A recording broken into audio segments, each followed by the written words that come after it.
We decided to make this day a close to camp day. We would just mooch about and see what the local area of Omarama had to offer. We had several ideas, so decided to tick them off in order of interest.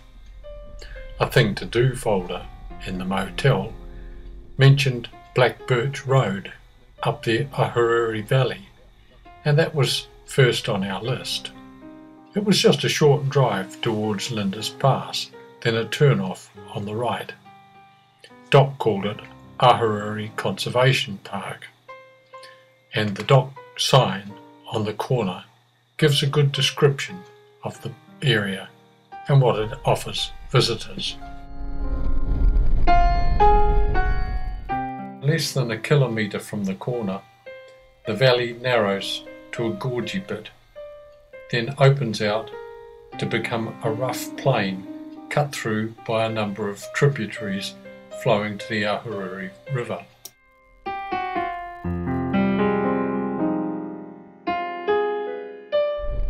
Apart from the long line of power phone poles running next to the road, the house on the left is the first sign that people actually live in the valley.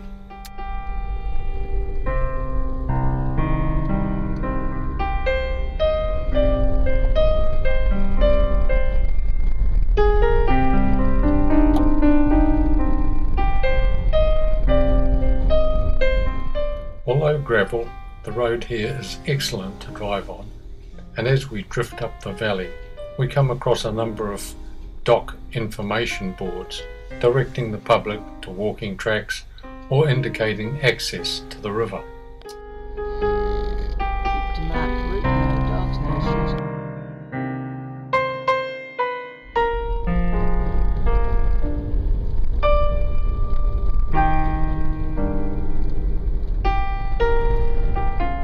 The first indication of the wetlands coming up was a small lake, dotted round with autumn willows and reflecting the high mountain range behind. A heavy presence of bird life was evident as we watched many comings and goings, sipping our hot morning coffee.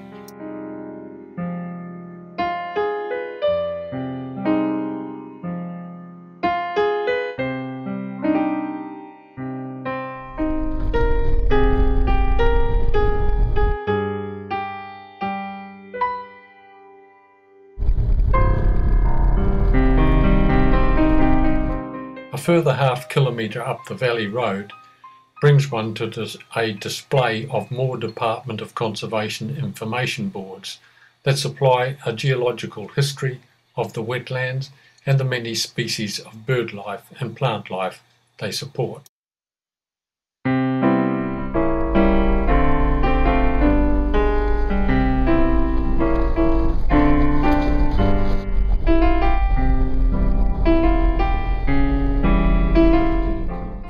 The road now had become more of a track, and it wasn't long before we passed close by farm buildings and a sign telling us four-wheel drive only.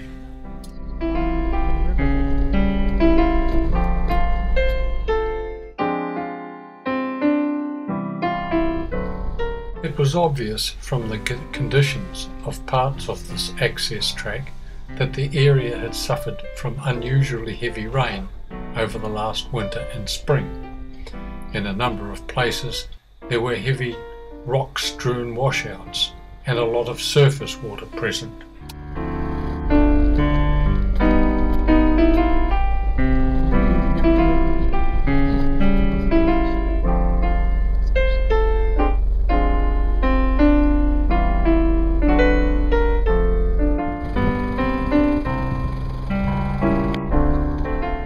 The further we travelled, the more the valley narrowed.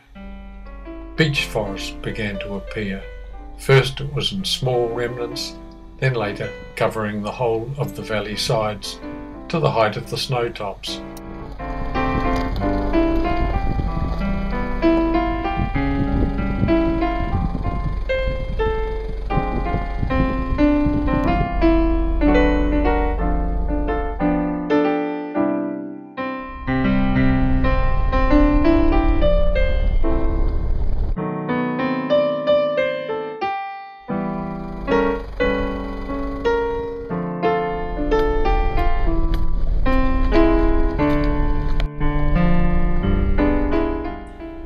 was not possible to take a vehicle beyond this point, although there were recent signs that motorcycles had been ridden much further up the valley.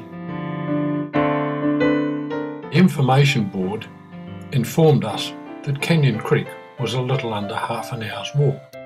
We decided to head that way for lunch, but after more than half an hour's walk, we settled for a comfortable seat in the shade under some beech trees. Canyon Creek was still 15 or 20 minutes away, so Sally sat and waited for me to get it out of my system. On our return walk, we met with a Canadian couple holidaying in a riverside cottage back down the valley.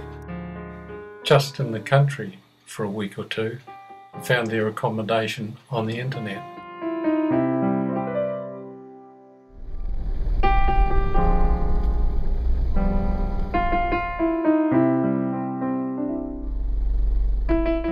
The conditions we had for exploring this valley couldn't have been better. Warm sun and clear blue sky. What more could you want?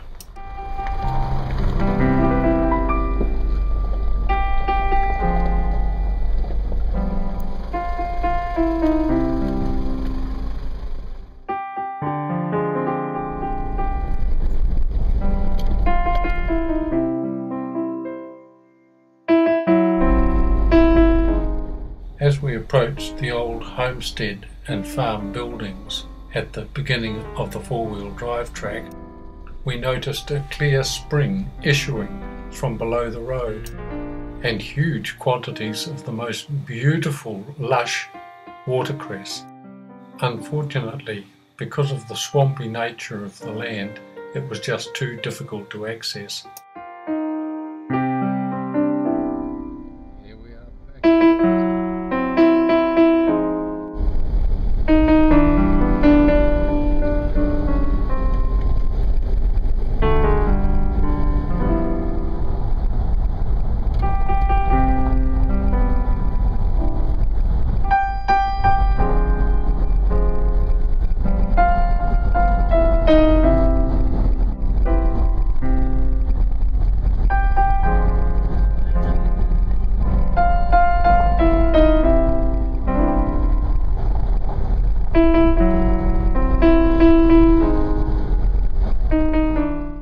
I think the paddock on the left, which is so heavily grazed, would be looser, much greener